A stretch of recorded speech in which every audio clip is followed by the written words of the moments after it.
welcome back to my channel. I'm LoverTX. If you're new here, you're welcome. If you're returning, you're welcome. Today is another beautiful day, so I will be reacting to the history of Canada explained in 10 minutes. For real, I know it's gonna be more than 10 minutes to know the whole history of Canada, because I reacted to 10 places to visit in Canada and I found out a lot about them, and I see that they are so big on their history, their culture, and some things are peculiar to them, and it's a very nice place. So I'm like, what is the history behind this? So this is what we're gonna find out in 10 minutes, and let's see if we're gonna get the whole gist in 10 minutes or there is still more to do. So let's go. I'm LoverTX. Don't forget to subscribe and check out other videos.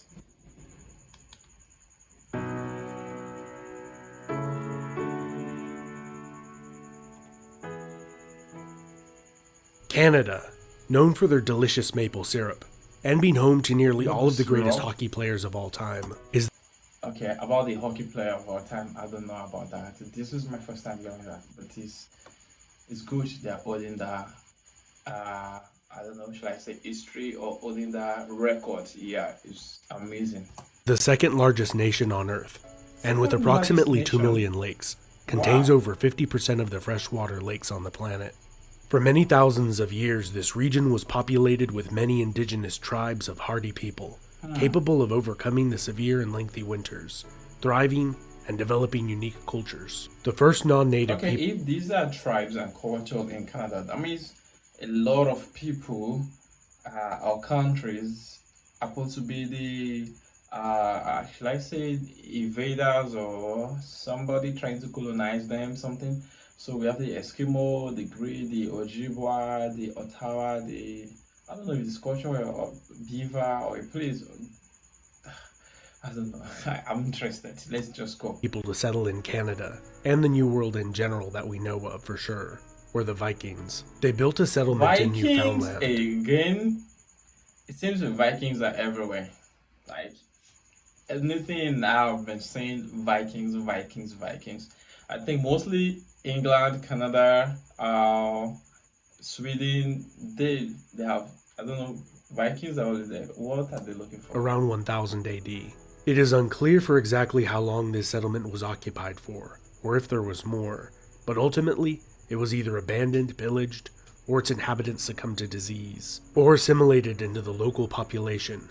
But theories abound. Nearly 500 years later, in 1497, the Italian explorer Giovanni Capoto was the first European to explore North America's coast, claiming it for the English crown. Shortly after, the Spanish and the... Okay, the Italian came to Canada for English crown. This is going to be more interesting than I thought.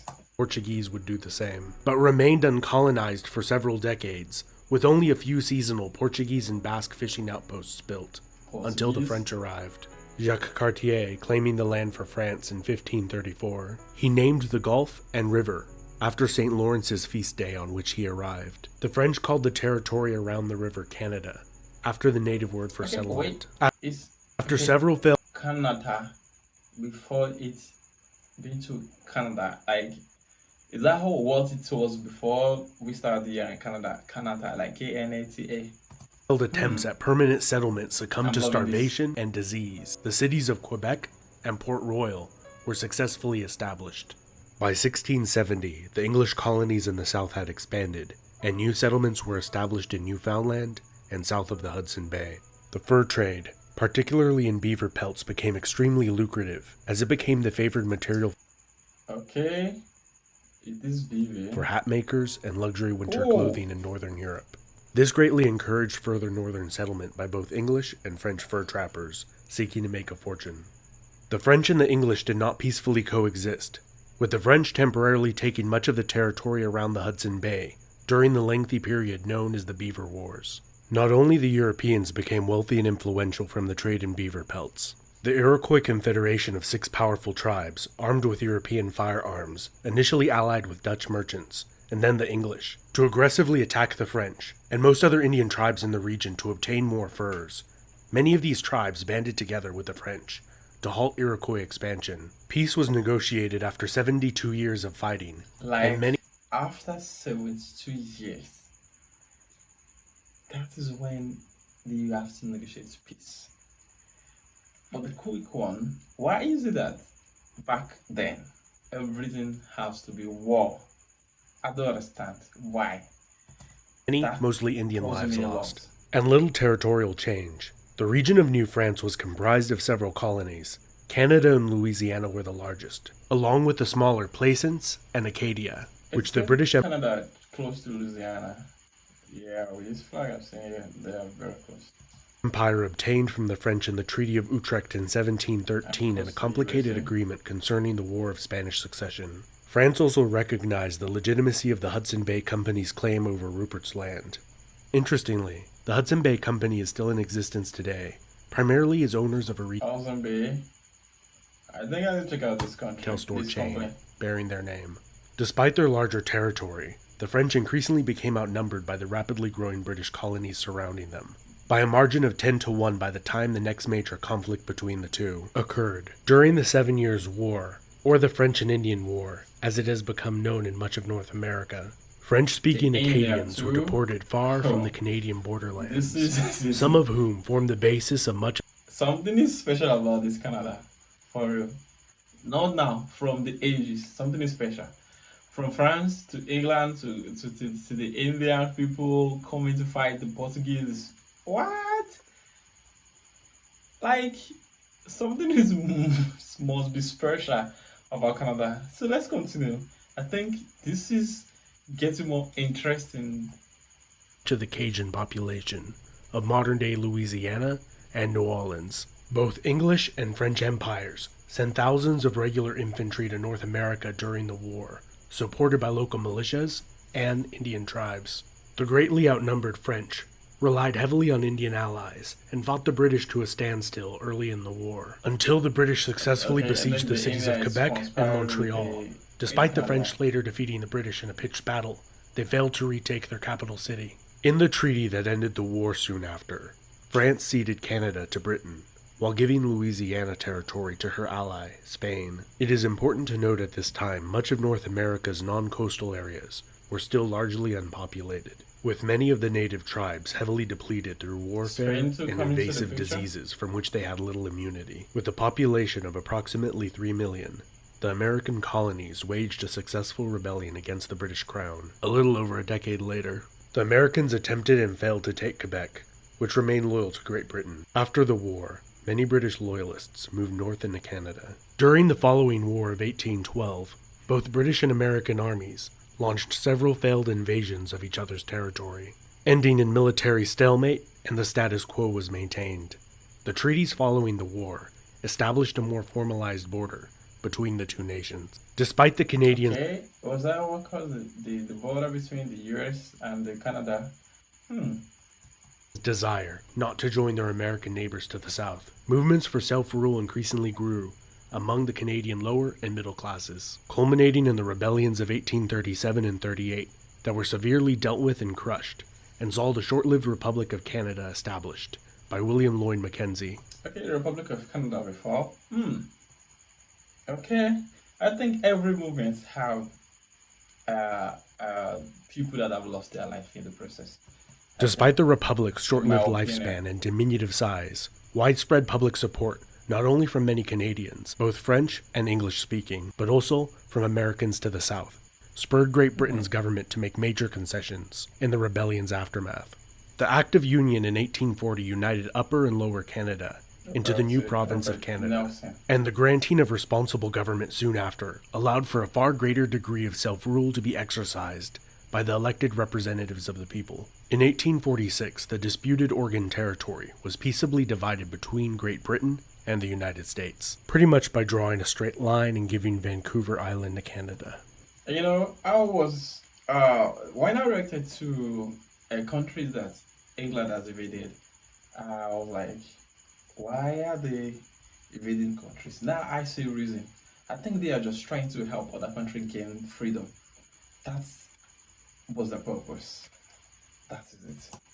Throughout the 19th century, a massive boom in the logging industry fueled large waves of immigration to Canada, gradually replacing the fur trade as Canada's most lucrative industry. In 1867, the British North America Act, or more commonly called the Constitution Act today, established Canada as a self-governing democracy with Ottawa as its capital city. To the west, the Hudson's Bay Company negotiated the sale of Rupert's Land to the newly formed Canadian government.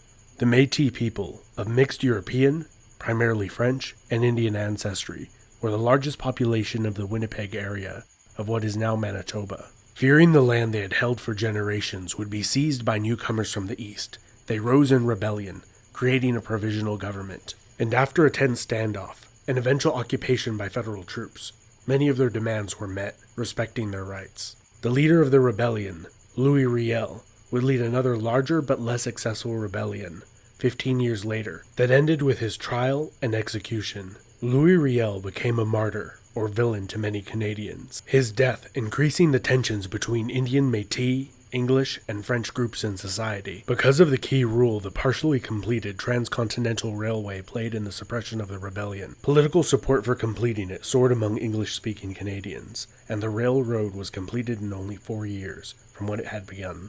The 1890s saw the Klondike Gold Rush, in which over 100,000 prospectors set out to the This is kind of heartbreaking. remote Yukon region in hopes of striking it rich. Some did, but most didn't. After several decades of stagnant population growth, largely due to emigration to the United States, Canada's population sharply increased due to a good economy and high foreign immigration throughout the early 20th century. During the First World War, Canada, still a dominion of the United Kingdom, sent 620,000 troops to fight in Europe. 67,000 would die, while another 173,000 would be wounded. The staggering casualty rate grieved and shocked the nation. The war had a strong impact on Canadian nationalism and the desire to self-govern its own international affairs, which they obtained when the British Parliament passed the Statute of Westminster in 1931, which acknowledged Canada's co-equal status with the United Kingdom. Between the world wars, Canada was hit particularly hard during the Great Depression of the early 1930s,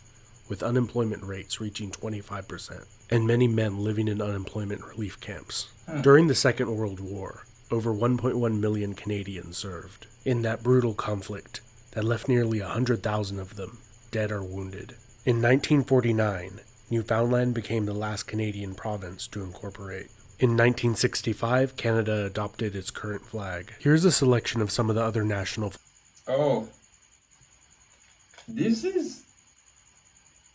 I feel number one, the one they're using now is the best because the number two, I won't go for that if I'm even the one. I don't think having other country represent flag on it is gonna be nice. This nice one, the blue, white, and the red. No, I don't like it. This no, I think the one they are using now is the best among all. Like it stand out, it's awesome, it's nice. I think this represents their good fertile lands and resources that they have. That is why most countries are after their lands. I think so because look at this.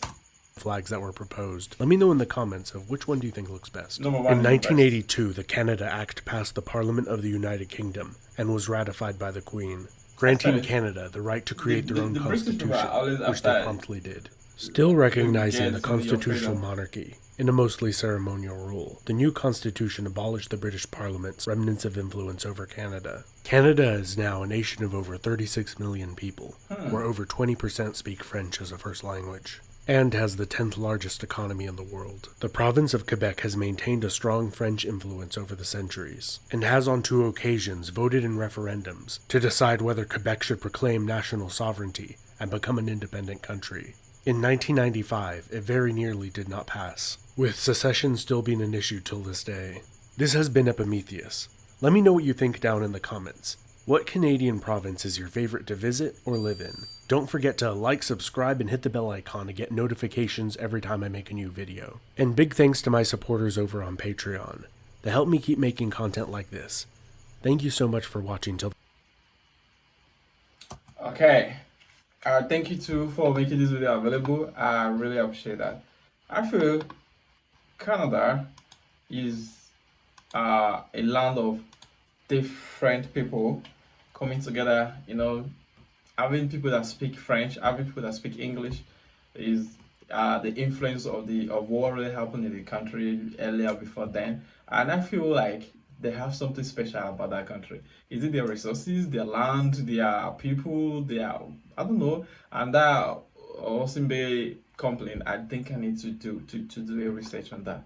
You see, until date, that is a long journey. Like surviving that stage standing today, there is secrets you for her on. I need to find out that what is keeping people up till now. That is awesome actually. And also now I think I'm getting to understand why England invaded every country, is like or mostly all countries, and the impact they have in on this country is special and significant, which more like help them to get their liberty, their freedom, and be what they are today. And also no doubt, Canada has sustained themselves to a better place today, to a better country today, which is awesome. I think with these 10 minutes, I enjoy the history. I able to know a lot about it, which is awesome. And the other videos I've seen, I know Canada is the best place, like nice and awesome. So I like to check out other places and other countries also. So tell me the next thing you want me to do about Canada. Which history do you want me to check out? I'm gonna do that in the comment section. Let's discuss about that. And don't forget, you can join my Patreon. You can buy me a coffee. In my description, you get the links there. So thank you for watching this. Share with your family and don't forget hit the bell button so you get notified when I upload a video. Like catching the next one. Let's